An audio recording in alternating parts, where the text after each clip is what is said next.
Oi, gente! Estamos aqui diretamente do Fábrica de Valores com um convidado super especial.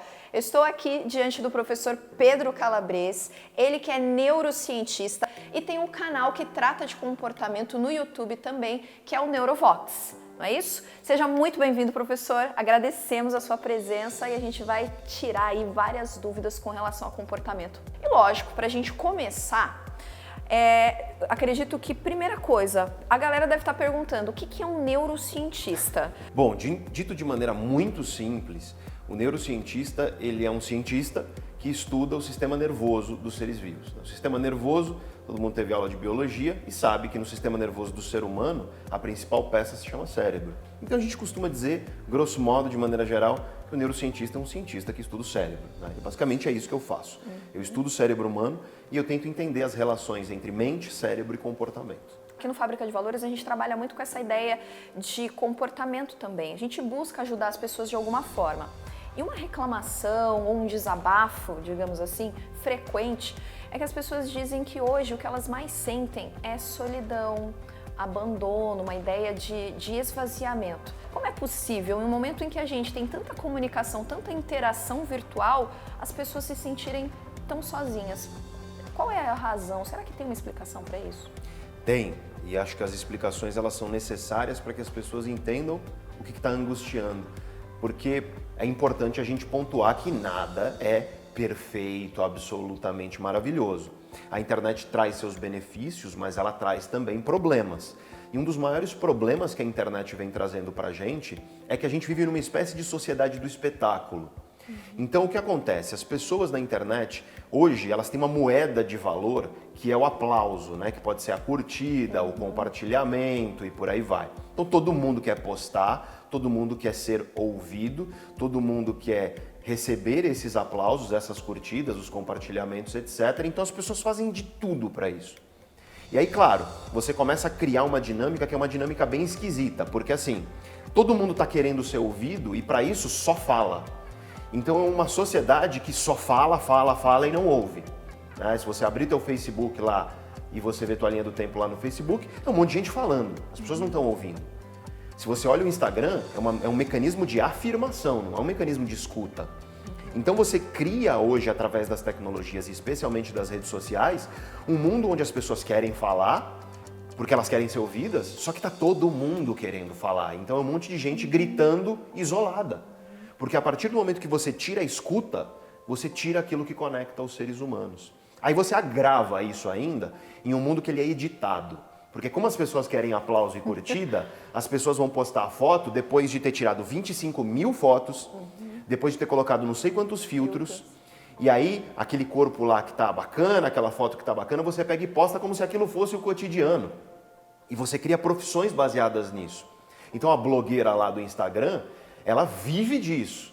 Né? E além de viver disso, ela vai tirar 250 fotos, ela vai colocar um monte de filtro, e aí as pessoas começam a achar que aquilo é a realidade. Você nunca vai ver uma blogueira de Instagram postando um velório. Curioso, não tem velório no Instagram, não sei se você já viu. E aí é interessante porque isso, percebe os dois problemas? Um problema é todo mundo querendo falar, mas não ouvindo. Então tem um monte de gente gritando, só que ninguém ouve. E aí isso já causa um isolamento. Aí você coloca em cima disso ainda uma sociedade editada, onde as pessoas acham que aquela perfeição que você vê nas redes sociais, ela é possível, em primeiro lugar. Em segundo lugar, ela é desejável. Só que aí quando você vai viver, você não consegue aquela perfeição. Você vai viver e você não consegue ter aquilo que a blogueira diz que tem no cotidiano dela. E isso começa a criar uma coisa de comparação com o outro, que é a destruição do ser humano naquilo que ele pode construir para o seu sucesso, porque as pessoas começam a achar que sucesso é você se comparar com outra pessoa. Sucesso não pode ser a gente se comparando a outras pessoas. Não pode ser isso. Então sucesso ele tem que ser você olhando para quem você era ontem e vendo se hoje você está um pouco melhor. Se você está um pouco melhor, isso é sucesso. Eu vi inclusive um vídeo do Evandro, recente, onde ele fala sobre isso. Sobre como as pessoas acham que, vai ser daqui a 6 meses que eu passo num concurso público. Cara, como assim, sabe? Não é assim que funcionam as coisas. A gente vive nesse mundo de imediatismo porque as redes sociais fazem parecer que as coisas são fáceis, maravilhosas, perfeitas. Aí a pessoa, quando não consegue chegar nesses ideais, ela sente uma baita de uma angústia. E ela fala, tô sozinha porque ninguém me ouve, tô sozinho porque eu estou tentando fazer essa coisa e não estou conseguindo resultado, só que ela tem uma noção distorcida do que é a exigência para você conseguir um resultado, tem que ralar, tem que esperar, tem que ter paciência, tem que cair, aprender com a queda e levantar mais forte e, portanto, apanhar, aprender com cada soco para que doa menos na próxima. É um mundo onde a gente... É muito interessante como a gente tem essa tendência a parar de valorizar as coisas. A parar de valorizar as coisas porque a gente se adapta a elas, né? A gente acha que o mundo nos deve algo. Esse mundo editado das redes sociais faz a gente achar que o mundo nos deve alguma coisa. E o mundo não te deve nada. Pedro, tem uma dúvida com relação aos vícios emocionais. As pessoas conseguem ficar viciadas emocionalmente em relacionamentos, em atitudes, em comportamentos, e isso atinge de alguma forma a vida? E mais, vício emocional é real? Bom, quando a gente fala dos vícios, entre aspas, cotidianos, emocionais, eles de fato existem. Eu te dou um exemplo. Todo teu celular, quando você recebe uma mensagenzinha, teu cérebro, ele vai disparar um circuito lá por causa de um neurotransmissor, que é uma substância química, chamada dopamina. Isso aí é uma substância que basicamente ela está associada à motivação e prazer. Então o que acontece? Quando o teu cérebro se ativa nesse circuito de dopamina, você sente um prazer, você sente uma motivação e você quer mais daquilo. Então, o que você quer? Você quer mensagenzinhas, né? Só que o problema é que o tempo inteiro a gente está querendo essa pequena dose de prazer. E isso, por exemplo, acaba com a nossa atenção, porque a gente está o tempo inteiro olhando para o celular, porque é prazeroso quando chega alguma coisa, quando aparece alguma coisa, quando alguém curte alguma coisa nossa. Esse é uma espécie de vício emocional, né? O nosso cérebro está acostumado e ele gosta desse pequeno prazer, e aí o que acontece é que para quebrar isso, você tem que saber falar não. A gente pode levar isso a coisas mais sérias, né? A pessoa que está num relacionamento, por exemplo, você está num relacionamento, esse relacionamento está no limbo, é uma pessoa que te faz mal, é uma pessoa que quando você fala com ela isso te machuca, mas você ainda tem aquela esperança dentro de você de que vai dar certo. Toda vez que vocês conversam você fica para baixo, mas você continua porque te dá aquele prazerzinho. E aquele prazerzinho está te mantendo preso numa relação às vezes que te deixa triste. E aí você, infelizmente, escolhe coisas que te fazem mal. Então, muitas vezes nós temos esses vícios emocionais e a principal coisa que nós precisamos para quebrar esse vício é saber bater o pé e falar não. Falar, não é por causa desse mero prazer pequenininho que eu vou aceitar uma pessoa que não me valoriza numa relação, por exemplo. Saber dizer adeus é uma das coisas mais maduras que a gente pode fazer. Adeus a uma carreira, a um emprego, adeus a uma pessoa, adeus a um hábito que nos faz mal, só que no momento em que a gente diz adeus a uma coisa que o nosso cérebro está acostumado a ela, aí o nosso cérebro ele vai dizer pra gente que ele não quer aquilo. É desgostoso, é desagradável quando você está mudando os padrões de funcionamento do teu cérebro. Não existe mudança que vai ser 100% confortável. Toda mudança ela vai envolver um desconforto e, portanto, para quebrar esses vícios emocionais, você tem que aceitar que o desconforto faz parte da transformação. Aceitando isso, saiba bater o pé, ser firme e dizer não. É uma das coisas que das mais libertadoras coisas que existem na vida humana. Então seja firme, saiba dizer não, porque isso vai mudar o teu jeito de enxergar a vida. Ótimo. E existe um vício emocional negativo? A pessoa consegue se viciar em alguma coisa que faz mal? Ou é sempre a busca pelo prazer? É sempre esse aspecto positivo? É claro que tudo que a gente acaba viciando é algo que de alguma maneira a gente é levado a crer que aquilo é prazeroso. Ou no mínimo que é confortável, porque o conforto é prazeroso. Então muitas vezes é o prazer do conforto de permanecer do jeito que você está que te faz permanecer inclusive em lugares que te fazem mal. Comodismo. Exatamente. Uma das coisas bem legais assim que a gente trabalha e eu gostaria muito de saber também, Pedro, qual que é a sua opinião, é que a gente fala muito sobre as crenças limitantes. Algumas vezes eu creio que nós, seres humanos, a gente tem crenças que não são nossas. São crenças de experiências vividas pelos nossos pais, que muitas vezes são passadas para nós e a gente leva isso ao longo da vida. O que a gente pode determinar como crença? O que é uma crença? O que a pessoa deve entender por crença? E se existe a possibilidade dessa mudança? Bom, depende muito da abordagem que você tem. Hoje na psicologia, você tem algumas linhas que elas entendem crenças diferentes de esquemas, né? Então você tem coisas que são mais aprofundadas, que fazem parte de como você se identifica consigo mesmo. Essas coisas são mais duras, mais difíceis, né? Então, vamos chamar tudo de crença, mas vamos chamar algumas de crenças superficiais e crenças profundas. Você tem crenças que são profundas, então, e é muito importante perceber que aquilo que você vivencia na vida, inclusive vai ou não vai ativar certos genes. Então a gente sabe hoje que, imagina que o teu genoma, ele tem um monte de chavinha, igual o interruptor da luz. Dependendo do que acontece com você, certas chavinhas são ligadas ou desligadas. Então, por exemplo, uma pessoa que ela passou por uma situação de muita dificuldade ou de violência, que ela não teve, enquanto criança, amparo, ela não teve um apoio emocional de pelo menos uma pessoa, essas crianças elas têm maior risco, por exemplo, na vida adulta, de transtornos psiquiátricos, de problemas de saúde muito sérios. Então, é triste isso, mas é uma realidade de como funciona. E aí, claro, por conta disso, quando essa pessoa que passou por isso, quando for ter o filho, ela vai criar o filho baseado em tudo que aconteceu na vida dela, e o adulto que você ele é fruto de todas as experiências, dos teus genes e de todas as experiências que você teve ao longo da vida.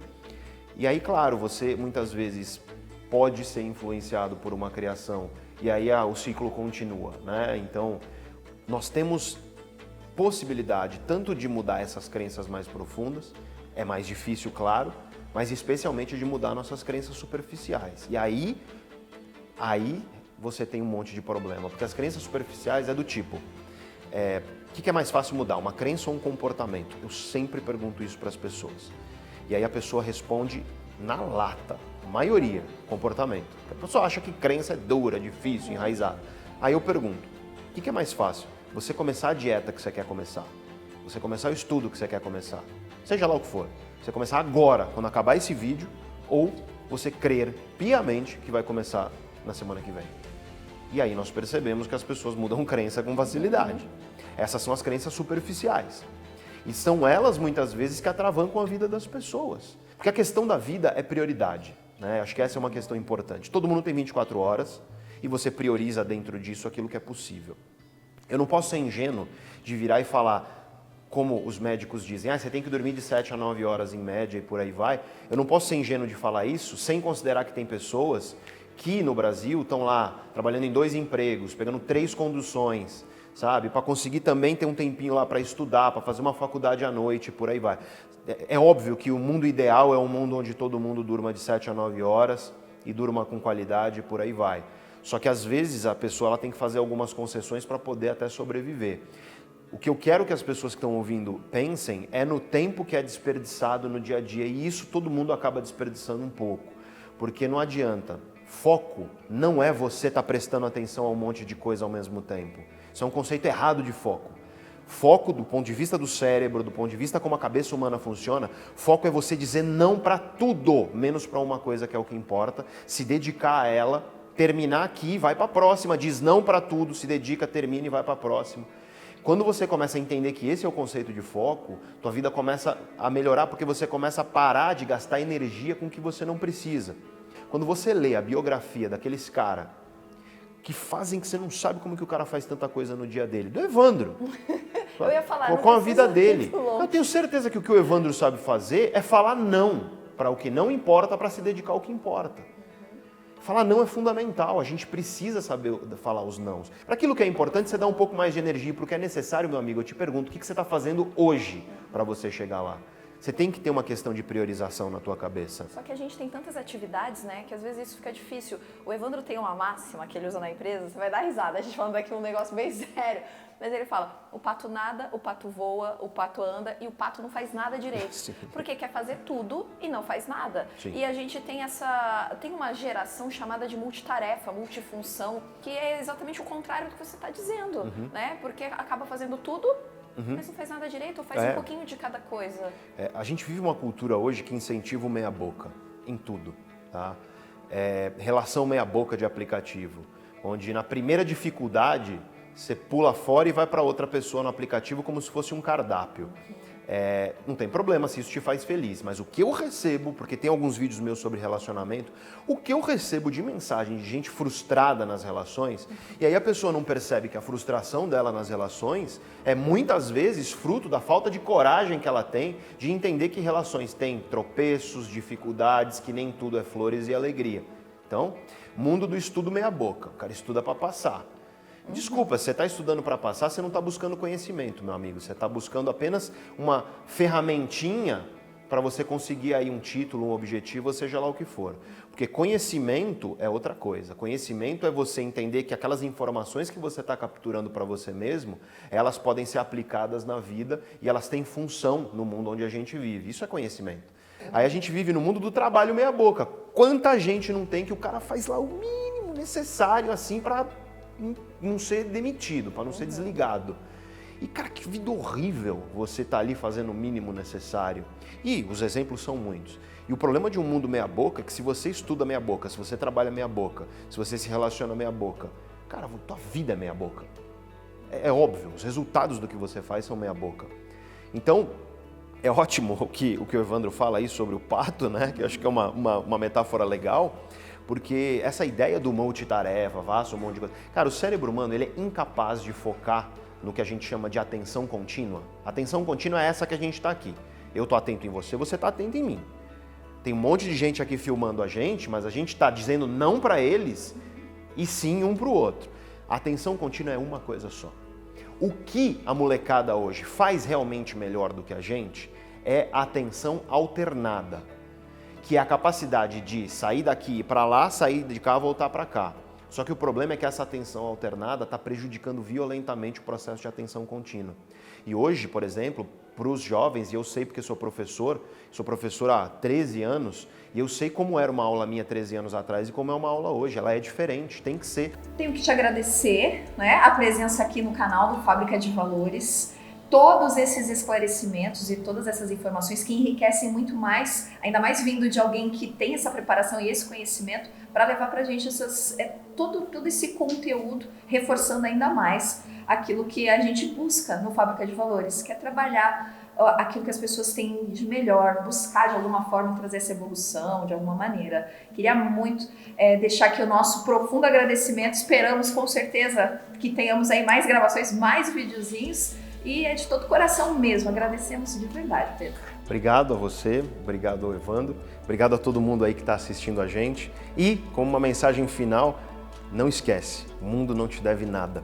Tudo que nós somos é fruto de luta, tudo que nós somos é fruto de esforço. A maior parte das lutas e dos esforços, nós não vamos conseguir aquilo que a gente deseja, mas é só através disso que a gente consegue chegar a algum lugar. Um abraço a todos e, novamente, muito obrigado. Obrigada. Falou, tchau, tchau.